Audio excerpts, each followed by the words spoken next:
আজকে একটা বিষয় আপনাদের সামনে একটু কথা বলবো। অনেকেই সমালোচনা করছে, সমালোচনার ঝড় বইতে দেখেছি আমরা।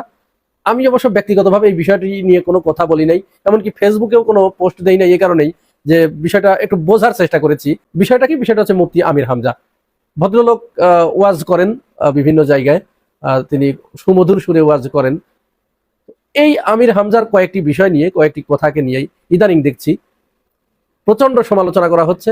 এমনকি তাকে কেউ কেউ ফজু পাগলার সাথে তুলনা পর্যন্ত করেছে। বলা হচ্ছে যে বিএনপির দুঃখ হচ্ছে ফজু পাগলা আর জামাতের দুঃখ আমির হামজা। আমি এর পক্ষে বিপক্ষে কোনোটি বলবো না। আমি গতকাল, হ্যাঁ আপনারা ঠিক শুনছেন, গতকাল সন্ধ্যা পর্যন্ত আমির হামজার এই বিষয়টি নিয়ে আমি দ্বিধায় ছিলাম যে তাকে নিয়ে আমি কথা বলবো কিনা। কারণ তার অনেক মতের সাথে আমি একমত নই, তার সাথে আমার অনেক বিষয়ে দ্বিমত আছে। তবে সত্য যেটা সেটা বলতে হবে। আমরা যখন দেখেছি যে শুধুমাত্র জামাত ইসলাম করার কারণে এবং তার একটা গ্রাউন্ড তৈরি হয়েছে ইতিমধ্যেই, তিনি জনপ্রিয়তার শীর্ষে উঠতে পেরেছেন। তিনি যেখানে যান সেখানে লক্ষ লক্ষ মানুষের সমাগম হয়। তো সেই দিক দিয়ে হিসাব করলে আমরা এটি বলতেই পারি যে মিজানুর রহমান আজহারীর পরে মুফতি আমির হামজা তিনি বেশ যথেষ্ট জনপ্রিয়তা অর্জন করেছেন।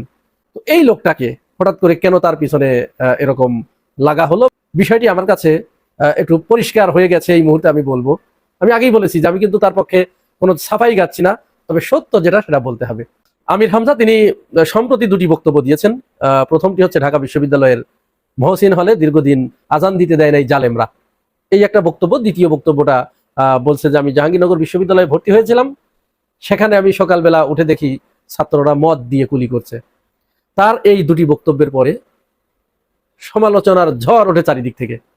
এবং বলা বাহুল্য, আমি কিন্তু এগুলো অবজার্ভ করার চেষ্টা করেছি যে এই সমালোচনাটা কোন দিক থেকে বেশি আসছে, কারা করছে, সেই লোকগুলো কাদের সাথে তাদের লিঙ্ক, এইভাবে কিন্তু খুঁজে বের করতে হয়।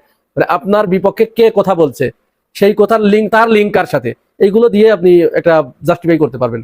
তো আমি খুঁজতে খুঁজতে দেখি যে হ্যাঁ, সবগুলোই একদিকে চলে যাচ্ছে। তেরে বিনা কেইসে জিনারে, সব পাত একে বেঁকে চলে গেছে শহীদ মিনারে। এটি আমাদের আবিদ আজাদের একটি বিখ্যাত কবিতার লাইন বললাম আর কি। মজার ব্যাপার হচ্ছে তিনি যখন মহসিন হল সম্পর্কে বলেছেন, মহসিন হলের কিছু ছাত্র তার এই বক্তব্যের প্রতিবাদ জানিয়ে তারা বিক্ষোভ করেছে, তারা তাকে সমালোচনা করেছে এবং সেখানে তাকে সম্পর্কে এমন কিছু কুরুচিকর এবং অশ্লীল কথাবার্তা বলা হয়েছে। মুফতি আমির হামজা সম্পর্কে এই ধরনের কথা তো বলার কথা নয়। কারণ আমার জানা মতে এই মুফতি আমির হামজা কারো মাথার উপরে বাড়ি মেরেছে, কারো মেয়ে বের করে নিয়ে গেছে, কারো 10টা টাকা মেরে দিয়েছে, 10টা টাকা চুরি করে খেয়েছে, কোনো জায়গায় কাউকে কাজ পাইয়ে দিয়ে কমিশন আদায় করেছে। এরকম আমার জানা মতে এই ধরনের কোনো নিউজ আমার চোখে পড়ে নাই। আপনাদের চোখে যদি পড়ে তাহলে আমাকে দেখাবেন, আমি ওটা শুধরে নেব। তো সেই লোকটাকে বলা হচ্ছে ভণ্ড, বদমাস ইত্যাদি ইত্যাদি, এই জাতীয় শব্দ যখন ব্যবহার করা হচ্ছে তখন আমি চিন্তা করলাম যে এরা কারা, একটু দেখার চেষ্টা করি। তো দেখলাম যে এদের লিঙ্ক ছাত্রদের দল এবং ছাত্রলীগের সাথে এরা লিঙ্কেড। তো আমি তো তখনই বুঝতে পারলাম বেশিরভাগই ছাত্রলীগের সাথে, বিশেষ করে মহসিন হলের ঘটনাকে কেন্দ্র করে যারা বিক্ষোভ সমাবেশ করেছে তাদের ভাষাই বলে দিচ্ছে যে তারা কি বলতে চাচ্ছে। এই ঘটনাকে, আমির হামজার এই ঘটনাকে অবশেষে দুটি মেইন স্ট্রিমের পত্রিকা, একটি যায় যায় দিন টিভি চ্যানেল তাদের অনলাইন ভার্সন এবং আরেকটি হচ্ছে 21শে টেলিভিশন, তারা দুজন আমির হামজা যে অসত্য কথা বলে নাই, তিনি যে একেবারে বানিয়ে কথা বলেন নাই, সেটি তারা প্রমাণ করে দিয়েছে। এতদিন আমি হলে আসছি, আমি কখনো মাইকে আজান শুনতে পারিনি। হাসিনা পালিয়ে যায় 2024 সালের 5ই আগস্ট। সে সময় দৈনিক কালবেলার অনলাইনের একটি প্রতিবেদনে দেখা যায় সলিমুল্লাহ হলে বছরের পর বছর ধরে মাইকে আজান দেয়া বন্ধ ছিল। ছাত্রদের ভাষ্যমতে ছাত্রলীগ নেতাদের ঘুম নষ্ট হয়, তাই মাইক দিয়ে আজান দেয়া বন্ধ ছিল এতদিন ধরে।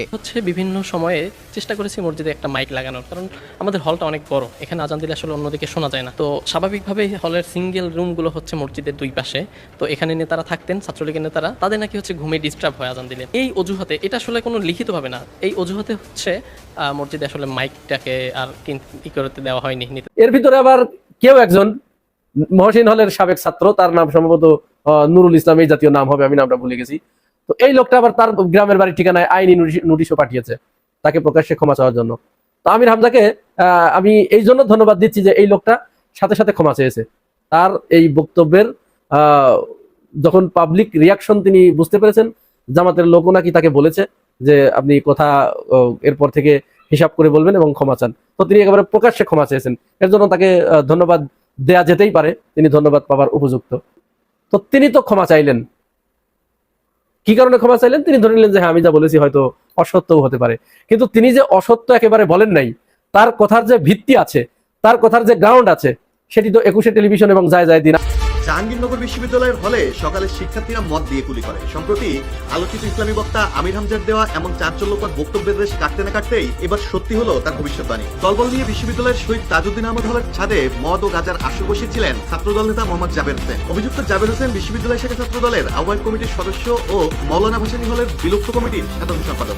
এখন 21 টেলিভিশন এবং যায় যায় দিনের এই দুটি, 21 টেলিভিশন করেছে মহসিন হলের ব্যাপারে, সত্যতা প্রমাণ করেছে, আর যায় যায় দিন জাহাঙ্গীরনগর বিশ্ববিদ্যালয়ের এই বিষয়ের সত্যতা প্রমাণ করেছে। জাহাঙ্গীরনগর বিশ্ববিদ্যালয়ে ছাত্র দলের একজন নেতা তার বন্ধুদের ডেকে নিয়ে সকালবেলা মানে সূর্য ওঠার আগেই তিনি ছাদে উঠে, বিশ্ববিদ্যালয়ের এক হলের ছাদে উঠে মদ পান করছিলেন এবং সেখান থেকে তাকে গ্রেপ্তার করা হয়েছে। তাহলে মুফতি আমির হামজা যে বললেন যে আমি সকালবেলা দেখলাম যে তারা মদ দিয়ে গুলি করছে, কথার সত্যতা আছে কিনা? তো এই লোকটাকে তাহলে কেন শুধুমাত্র তাকে হে প্রতিপন্ন করার জন্য, তিনি একজন জামাতের এমপি ক্যান্ডিডেট, সম্ভবত তাকে জামাত নমিনেশন দেবে ওখানে, তার জনপ্রিয়তা ধ্বংস করার জন্য, তাকে মানুষের ভিতরে হে প্রতিপন্ন করার জন্য এবং তাকে বিতর্কিত করার জন্য এই ধরনের পদক্ষেপ তাদের পক্ষ থেকে নেওয়া হয়েছে। আমার কাছে যেটি মনে হয়, এই আমির হামজাকে দিয়ে তারা সফল হয়েছে, অনেকটা সফল হয়ে গেছে। কারণ জামাতের লোকও সেইভাবে আমির হামজার পিছনে এসে দেখি যে দাঁড়ায় নাই, তারাও এ ব্যাপারে তেমন কোনো উচ্চবাচ্য আমি তাদের করতে দেখি নাই। বরং তারাও অনেক জামাতের নেতাকর্মীকে আমি দেখেছি, তারা তাদের ফেসবুক স্ট্যাটাসে আমির হামজা সম্পর্কে তারা নেতিবাচক মন্তব্যই করেছেন এবং পোস্ট করেছেন। তো আমার কাছে মনে হয় আমির হামজাকে দিয়ে তারা টেস্ট চালিয়েছে, এখানে তারা সফল হয়েছে। এরপরে তারা মিজানুর রহমান আজহারীকে ধরবে, যেহেতু শোনা যাচ্ছে মিজানুর রহমান আজহারীও তিনি জামাতের হয়তো নমিনেশন পাবেন, জামাতের টিকিট নিয়ে তিনি হয়তো নির্বাচন করতে পারেন, তাকেও এই ধরনের কোনো একটা বিষয় নিয়ে তাকে এরকম ফাঁসানো হবে। ইতিমধ্যে তো আমাদের শামসুজ্জামান দুদু ভাই, তিনি তো তাকে তো বলেছিলেন, দুদু ভাই বুঝছেন তো, ওই যে মুতের দুদু ভাই আর কি, তো তিনি তো তাকে আজহার না মজার বলে যে কটাক্ষ করেছিলেন। তো তাকে নিয়ে আবার এরকম মিজানুর রহমান আজহারীকে নিয়ে এরকম করা হতে পারে বলে আমার কাছে মনে হচ্ছে।